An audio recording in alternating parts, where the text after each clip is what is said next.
Olá, meus irmãos, Deus os abençoe, em nome de nosso Senhor Jesus Cristo, para mais uma conversa. É sempre um grande privilégio poder estar aqui todos os dias para que a gente possa meditar na mensagem do profeta. O que eu quero meditar hoje está na mensagem, o sinal deste tempo, e é especificamente a respeito do que Jesus Cristo pregou em Mateus capítulo 12, a respeito do sinal da ressurreição, que seria dado aqui no tempo do fim para uma geração má e adúltera e buscadora de sinais. Então, o único sinal seria o sinal da ressurreição, o sinal de Jonas, seguido pelo sinal de discernimento de espírito apresentado por Salomão, de acordo com Hebreus 4:12, seguido então da verdadeira igreja, que seria atraída pelo sinal messiânico, o sinal do discernimento de espírito,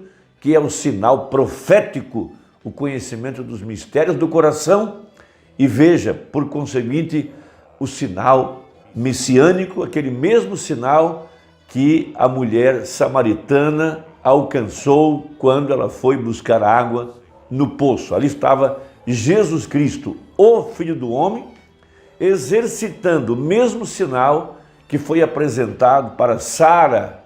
Veja, quando ela estava na tenda e o anjo, de costas para a tenda, discerniu os pensamentos do coração de Sara.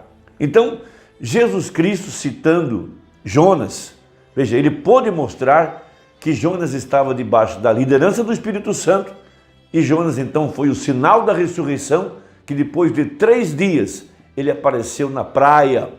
Então, para toda aquela geração de Nínive, veja, ali estava, veja, o sinal da ressurreição, e Nínive inteira se converteu à pregação de Jonas. Então disse Jesus, versículo 38, então alguns dos escribas e dos fariseus tomaram a palavra dizendo, mestre, quiséramos ver da tua parte algum sinal. Então disse Jesus, uma geração má e adúltera pede um sinal, porém não se lhe dará outro sinal senão o do profeta Jonas. Pois como Jonas esteve 3 dias e 3 noites no ventre da baleia, assim estará o Filho do Homem 3 dias e 3 noites no seio da terra. Os ninivitas ressurgirão no juízo com esta geração e a condenarão, porque se arrependeram com a pregação de Jonas, e eis que está aqui quem é mais do que Jonas. Então veja na mensagem, o sinal deste tempo, parágrafos 58 até os 60, o profeta mostra que Jonas foi um sinal de ressurreição, e esse sinal seria o que o Espírito Santo apresentaria aqui no tempo do fim a uma geração má e adúltera. Veja, o sinal da ressurreição, Jesus Cristo outra vez manifestado em meio do seu povo. Então diz assim o profeta. Agora, muitas pessoas condenam Jonas. Veja, eu não condeno Jonas. Vocês sabem, eles dizem, bem, ele é um Jonas. No caso, Jonas, ele estava dentro do barco e descobriram que era por causa dele que havia aquela tempestade toda. Então, quando as coisas vão mal, a gente diz, o sujeito é um Jonas. Vocês já ouviram essa expressão, mas vocês não devem fazer isso, diz o profeta. Veja, cristãos, vocês não devem condenar os servos de Deus. Jonas foi um profeta. E é aqui que está o ponto. Profetas são sinais para a sua geração. E já vou explicar isso. Veja, vamos lembrar, profetas são sinais. Veja, porque uma parte do mistério está interpretado na vida do profeta, e é o que as pessoas têm dificuldade em enxergar. Ele não estava fora da vontade de Deus, ele fez exatamente o que tinha que ser feito. Irmão, só um profeta para revelar isso. Veja, ele devia fazer aquilo como um sinal. Tudo acontece não apenas por acontecer, acontece por um sinal. Certa vez um profeta teve que se casar com uma prostituta, ter filhos com ela. Um outro deitou de um só lado por 340 dias, então deitou do outro lado. Veja, o outro tirou suas roupas, e tudo isso foi feito como um sinal. Vejam.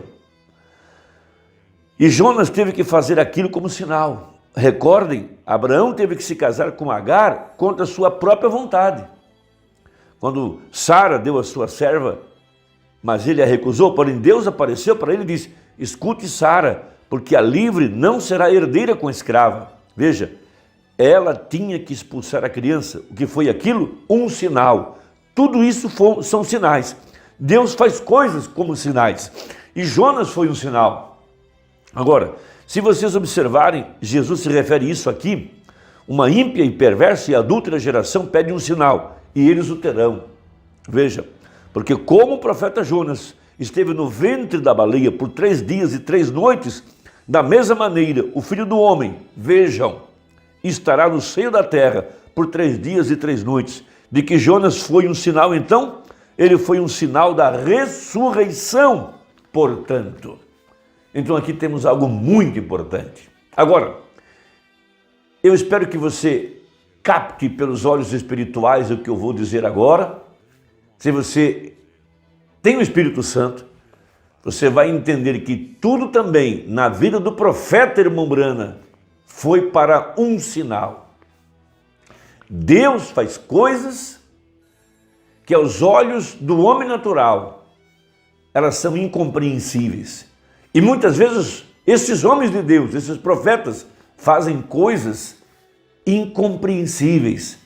Mas Deus está fazendo aquilo para um sinal, porque uma parte da verdade é a pregação. A outra parte está interpretada na vida do profeta. Por isso nós temos aquela experiência quando o profeta também não obedeceu ao Espírito Santo, veja, e recusou-se ir pregar entre os pentecostais no início do seu ministério, a exemplo de Jonas, que Deus o mandou para Nínive, ele foi para Tarsis. O profeta, ao contrário de ouvir a voz de Deus, ele seguiu a voz da sogra. Então Deus teve que tratar com o seu profeta, mandou uma tempestade, inundou toda a cidade. Veja, aquilo trouxe morte para muitas pessoas, uma cidade quase veio abaixo. Sua esposa se enfermou com pneumonia, sua criança estava no hospital. E ele então, como um homem dedicado, um homem valoroso, um homem corajoso, um herói, estava tentando salvar pessoas por causa das cheias. E ele estava atravessando uma certa correnteza. E a embarcação, o motor falhou. E ele estava vendo sua própria vida chegar ao fim por causa da velocidade da água, da correnteza. Lá estava um sinal. Jonas, dentro do barco, toda aquela tempestade veio por causa dele. Veja, pessoas estavam sofrendo. E foi quando então ele fez uma oração, confessando sua falha e prometendo a Deus que ele iria seguir a comissão. Jonas, dentro do barco, aqui em nossos dias, veja, uma geração má e adúltera pede um sinal, mas nenhum sinal lhe será dado, a não ser o sinal do profeta Jonas. Veja, 3 dias, Lutero, 1º dia, Wesley, 2º dia, Pentecostes, 3º dia. Então aparece agora Jesus Cristo ressuscitado, através do seu corpo, que é a igreja, para manifestar Hebreus 4:12.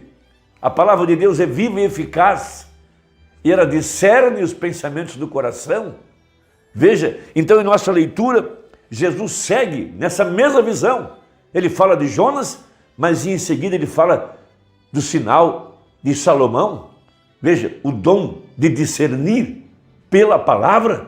Veja, o que foi o ministério do irmão Brana? Discernimento de espírito, conhecendo os mistérios do coração, para atrair a igreja, para poder ouvir a palavra.